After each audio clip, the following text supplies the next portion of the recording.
Hello dear student, good day everybody. विद्यार्थी मित्रो, सर्वांना नमस्कार.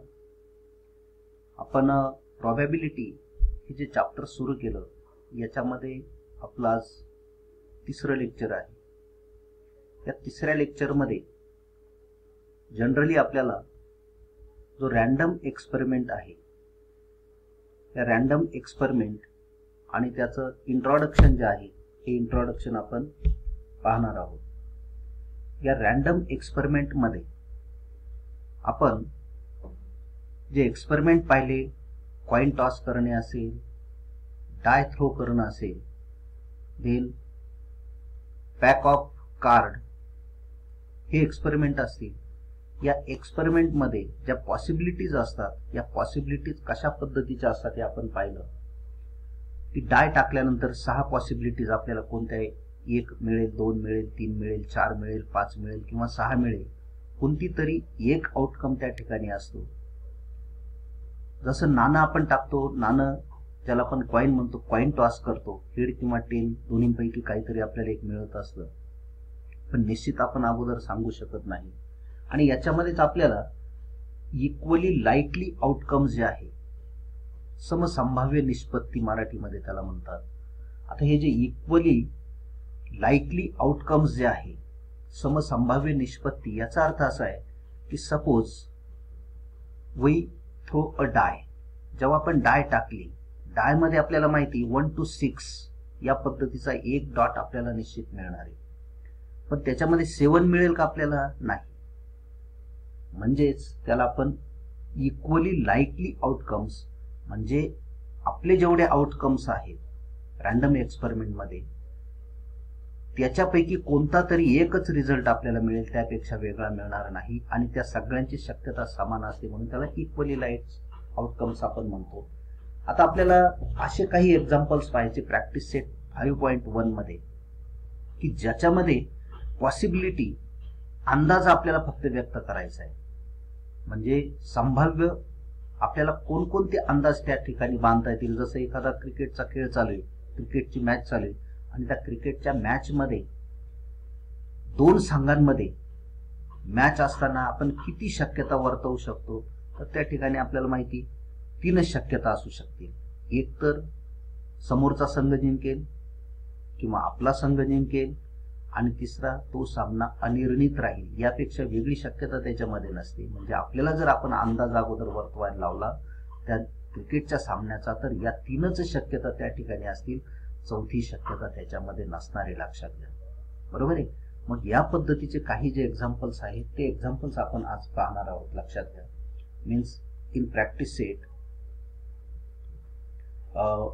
5.1 पहिलंच एक्झाम्पल आहे. त्याच्यामध्ये how many possibilities are there in each of the following. म्हणजे खाली आपल्याला काही एक्झाम्पल्स दिले, how many possibilities are there in each of the following, त्याच्यामध्ये कोणकोणत्या पॉसिबिलिटीज आपल्याला या ठिकाणी दिसतात ते आपल्याला या ठिकाणी पाहायचंय, लक्षात घ्या. बरोबर आहे. आता जनरली पहा, इथं पहिलं दिलं आपल्याला Vanita knows the following sites in Maharashtra. She is planning to visit one of them in her summer vacation. लक्षात घ्या. पुन्हा एकदा एक्झाम्पल मी वाचतो. Vanita knows the following sites in Maharashtra. वनिताला आपल्याला खाली ज्या ठिकाणं दिले त्या ठिकाणांविषयी तिला पूर्ण माहिती आहे. Vanita knows the following sites in Maharashtra. She is planning to visit one of them in her summer vacation. तिला उन्हाळ्याच्या सुट्टीमध्ये, म्हणजे खाली आपल्याला जी थंड हवेची ठिकाणं या ठिकाणी दिलेली आहे, त्या थंड हवेच्या ठिकाणांबद्दल तिने नाव ऐकलेलं आहे, तिने पाहिलेलं आहे, तिला माहिती आहे ती ठिकाणं. परंतु she planning to visit one of them in her summer vacation, तिने उन्हाळ्याच्या सुट्टीमध्ये त्या ठिकाणी प्लॅनिंग केलेलं आहे जाण्याचा.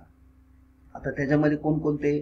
अजंठा, महाबळेश्वर, लोणार सरोवर, ताडोबा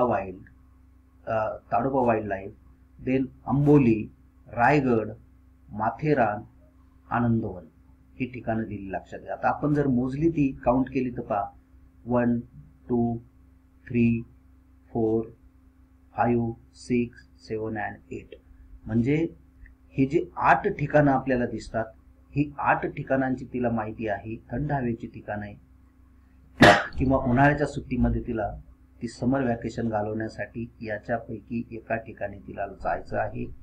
आणि मग आपल्याला इथं काय म्हटले, how many possibilities are there in each of the following. तर किती पॉसिबिलिटीज याच्यामध्ये दिसतात लक्षात घ्या. आपल्याला आन्सर त्याचं लिहावं लागेल.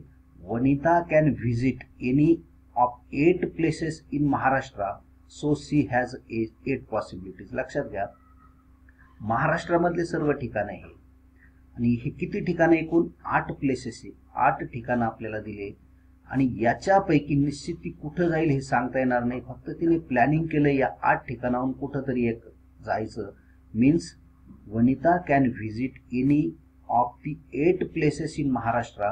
ती महाराष्ट्रातल्या या 8 ठिकाणांपैकी कोणत्या तरी एक ठिकाणी जाणार आहे. Means so she has 8 possibilities. म्हणून या ठिकाणी किती शक्यता आहे, 8 शक्यता आहे. पण 9वी शक्यता आहे का, नाही, कारण 90 ठिकाणच या ठिकाणी दिलेलं नाही. किंवा 7 शक्यता होतील का, नाही, कारण एकूण किती ठिकाणं दिले, इथं 8 ठिकाणं दिले. पण 8 पैकी कोणत्या ठिकाणी जाणार हे आपल्याला निश्चित माहित नाही, पण एका ठिकाणी मात्र ती जाणार आहे. म्हणून 8 पेक्षा वेगळी पॉसिबिलिटीज या ठिकाणी असू शकत नाही. शक्यता 8च असतील. 8 पैकी कोणती तरी एक खरी असेल. Okay. Then any day of week is to be selected randomly. लक्षात घ्या, any days of a week is to be selected randomly. आठवड्यामध्ये एकूण किती दिवस असतात, 7 दिवस असतात. म्हणजे आठवड्यातल्या कोणत्या तरी एक दिवस आपण यादृच्छिक पद्धतीने निवडला. लक्षात घ्या, कोणताही एक दिवस आठवड्यातला. Means any day of a week is to be selected randomly. आठवड्यातला एक वार आपण यादृच्छिक पद्धतीने निवडला तर त्याची शक्यता किती. आता किती शक्यता आहे, there are 7 days in a week. आपल्याला माहिती आहे एका आठवड्यामध्ये किती वार असतात, 7 वार असतात, 7 दिवस असतात. Means there are 7 days in a week. आठवड्यामध्ये एकूण 7 दिवस असतात. There are 7 possibilities of selecting any one randomly.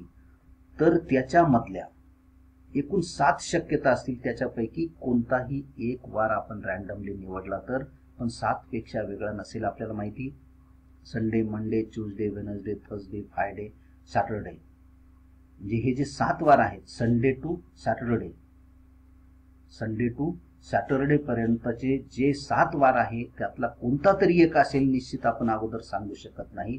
Means there are 7 days in a week, therefore there are 7 possibilities. म्हणून 7 शक्यता असतील. म्हणजे एकतर संडे असू शकतो, मंडे असू शकतो, ट्यूजडे असू शकतो, वेनसडे, थर्सडे, फ्रायडे किंवा सॅटरडे. म्हणजे सोमवारही असू शकतो, तो मंगळवारही असू शकतो, बुधवारही असू शकतो, गुरुवारही असू शकतो, शुक्रवारही असू शकतो, शनिवारही असू शकतो किंवा रविवार सुद्धा असू शकतो. या पद्धतीच्या पॉसिबिलिटीज. पण त्या किती आहे, देर आर 7 पॉसिबिलिटीज. फक्त 7 शक्यता त्या ठिकाणी असतात. लक्षात घ्या. Okay. Then select 1 card from the pack of 52 cards. आता लक्षात घ्या, पत्त्यांचा जो कॅट आहे, मगाच मी तुम्हाला सांगितलं आपण मागच्या लेक्चरला की 52 पत्त्यांचा कॅट असतो. त्याच्यामध्ये 2 सेट असतात, 26 चे. परत 2 कलरचे असतात, 26 रेड कलर असतात, 26 जे असतात ते ब्लॅक कलर असतात. Okay. Me select 1 card from the pack of 52. या 52 पत्त्यांच्या कॅट मधून एक पत्ता रॅन्डमली आपल्याला काढायचा आहे. लक्षात घ्या. Means there are 52 cards. एकूण किती कार्ड आहे, 52. Means there are 52 possibilities. म्हणून एकूण शक्यता किती असणार त्याच्यामध्ये, 52 शक्यता असतील. Means there are 52 possibilities of selecting 1 card. म्हणजे एक कार्ड जर काढायचं असेल तर त्याच्यामध्ये 52 शक्यता असतील. म्हणजे ते एक तर ब्लॅक असेल, रेड असेल, त्याच्यामध्ये ते हर्ट असेल, क्लब असेल, डायमंड असेल, म्हणजे किल्वर, इस्पिक, बदाम यापैकी कोणतंही एक असू शकतं. मग तो एक असेल, राजा असेल, राणी असेल, गुलाम असेल, कोणतंही असू शकतं. लक्षात घ्या. Okay. Then next 1 number from 10 to 21 is written on each card. Select 1 card randomly. आता 11 कार्ड लक्षात घ्या, कारण 10 ते 20 अंक लिहिलेले. 10 ते 20 याच्या दरम्यान एकूण 11 अंक लक्षात घ्या, मीन्स इन्क्लुडिंग 10, मीन्स 10, 11, 12, 13, 14, 15, 16, 17, 18, 19 अँड 20, म्हणजे असे 11 अंक लक्षात घ्या. म्हणजे पहिल्या कार्डवर 10 लिहिलं, दुसऱ्यावर 11, तिसऱ्यावर 12, 13, 14, 15, मीन्स 11, 12, 10, 11, 12, 13, 14, 15 असे 20 पर्यंत अंक त्या 10 कार्डां 11 कार्डांवरती लिहिले असे, आणि ते एका खोक्यामध्ये टाकले आणि तुम्हाला सांगितलं हात घालून कोणतंही एक कार्ड त्याच्यामध्ये काढा. Means 1 number from 10 to 20 is return on each card, select 1 randomly. कोणतंही एक कार्ड जर काढायला लावलं तर पॉसिबिलिटी किती? There are 11 number from 10 to 20, म्हणजे 10 ते 20 या दरम्यान एकूण 11 अंक आहेत. There are 11 possibilities. Therefore there are 11 possibility. म्हणून किती पॉसिबिलिटी आहे या ठिकाणी, किती शक्यता आहेत? 11 शक्यता. कोणतंही एक कार्ड निघण्याची 11 शक्यता या ठिकाणी आपल्याला दिसतात.